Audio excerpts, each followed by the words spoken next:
I don't know, from a medical perspective, I don't know whether you can tell people not to take any alcohol at all. But what do we say in church? What do we say as Presbyterian? What is the stand of the Presbyterian Church that is propagated by the Health Board about alcohol intake? Our study is that no alcohol at all, because this will influence your normal thinking. It will influence your normal activities, your day-to-day activity, and also you'll not be in your normal senses. And as our theme says, that come back to our senses. You'll be functioning in an abnormal way.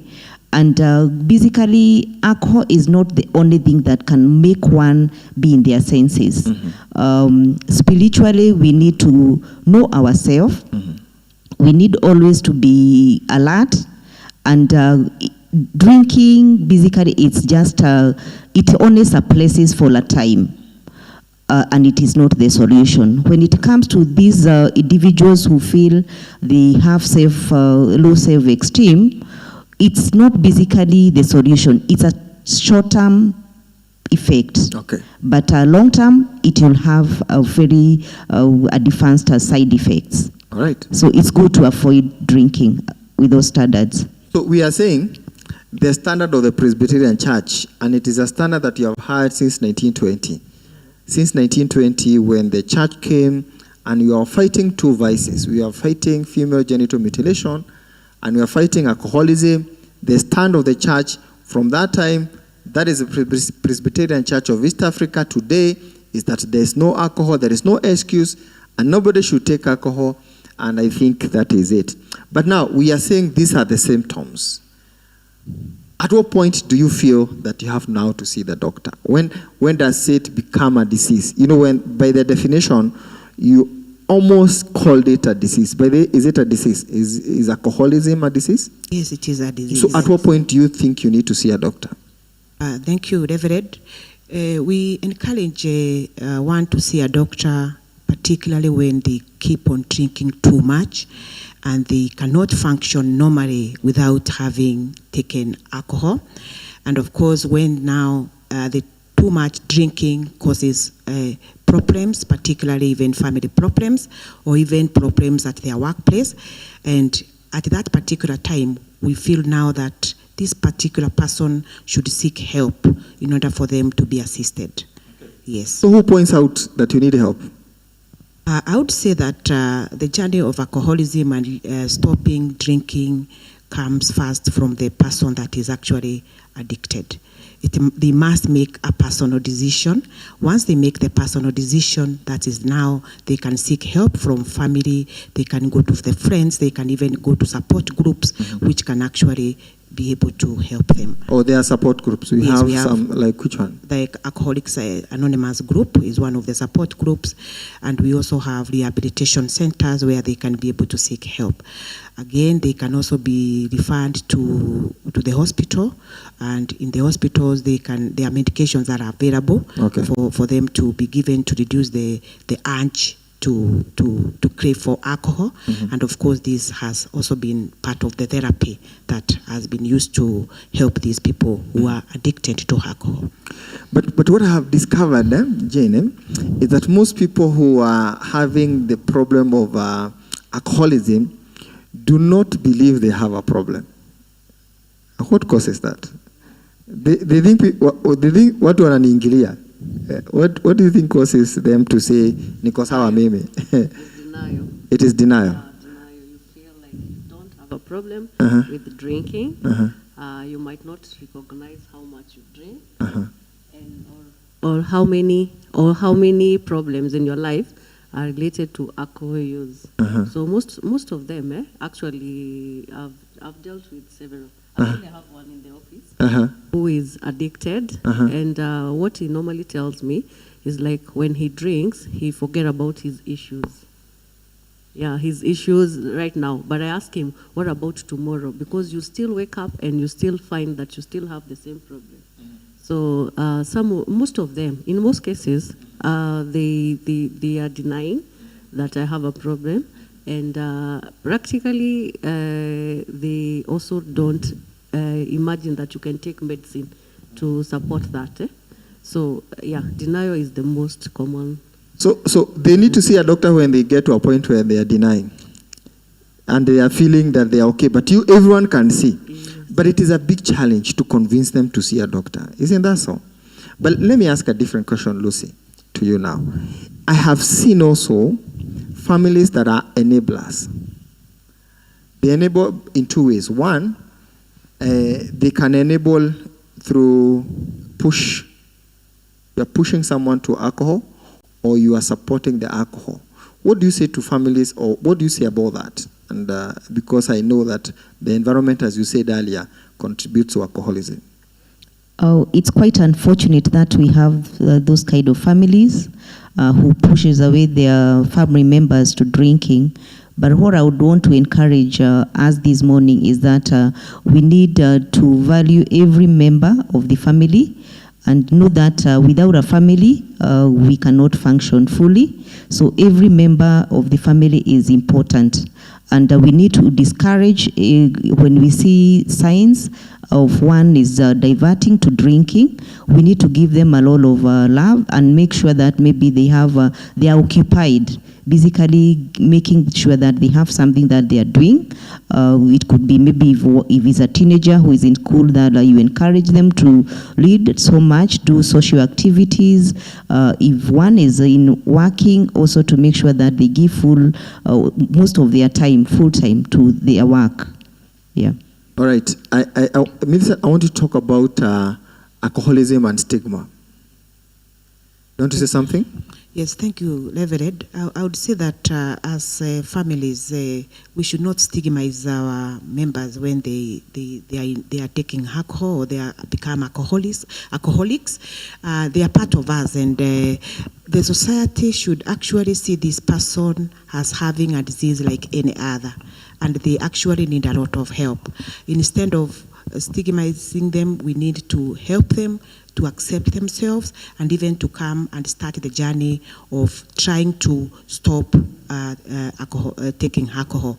And of course, with support and love from, first of all, within the family unit, then the community, then I'm sure we can be able to do this. So let's not see this person as an outcast in the community, but this is one of us, is one of our family members, and we need to help them, but not to point fingers at them.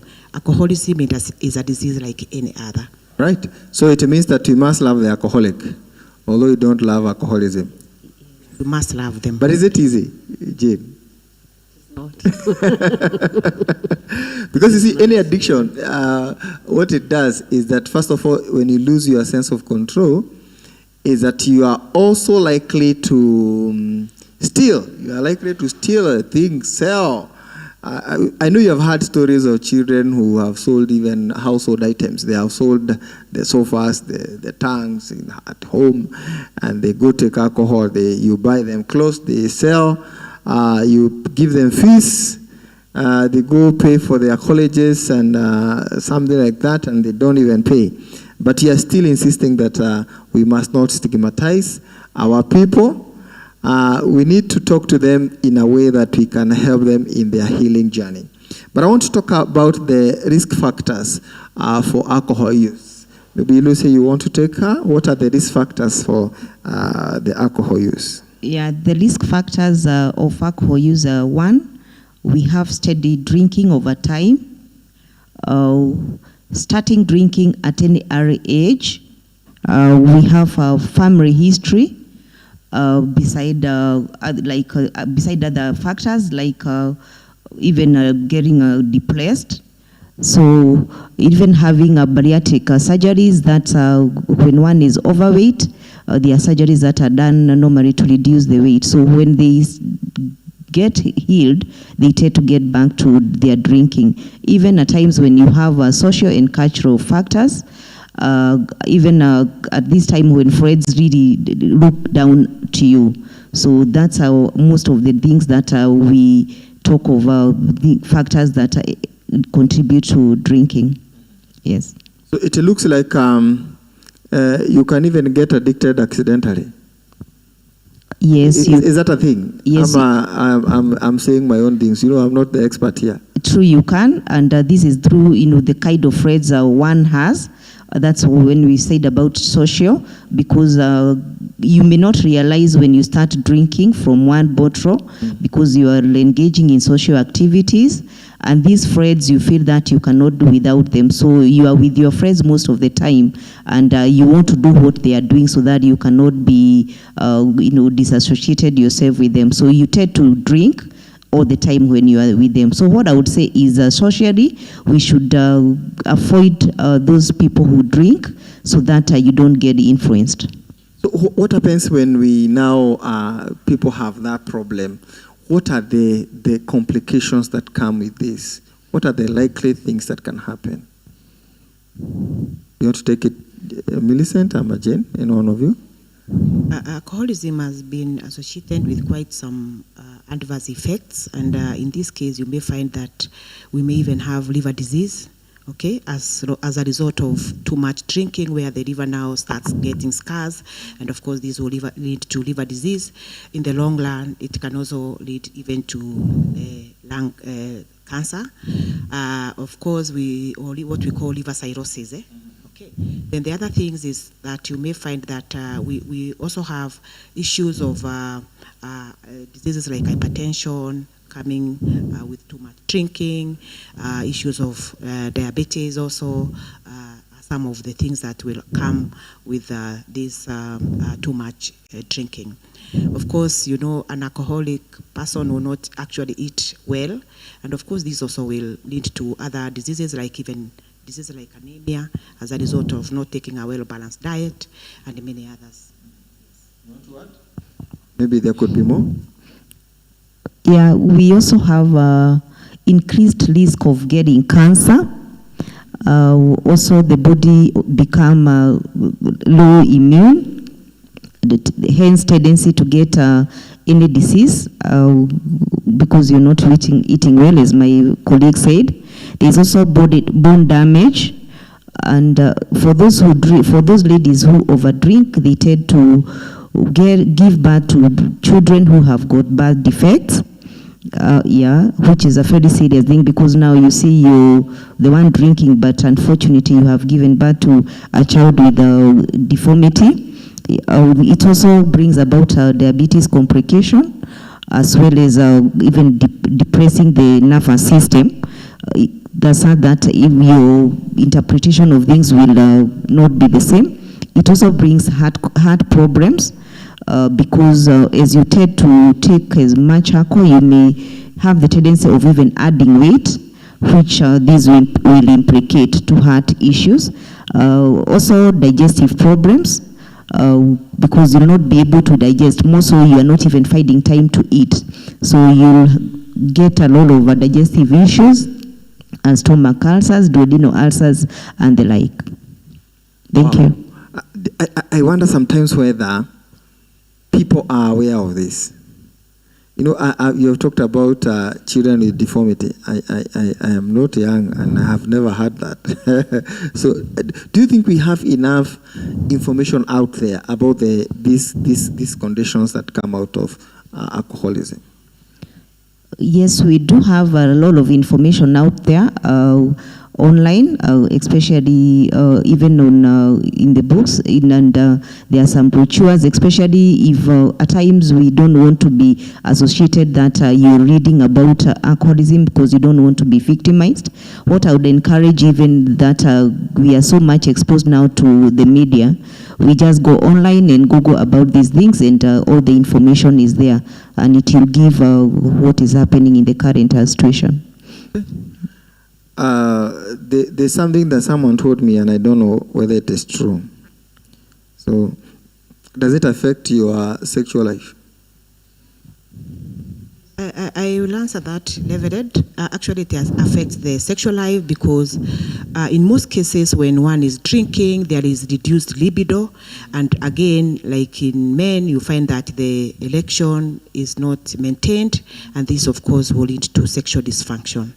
Yes. For women, For it's men, okay. no. Women are Even wako for sawa. women, of course, the urge to have the sex will not be there, and of course, this will, at the long run, will actually affect the relationship of families. So it affects the family. It does affect. It affects the family. Yeah. It can even lead to some partners cheating Sure. or going out of the marriage, extramarital affairs, Yeah. because there is all that.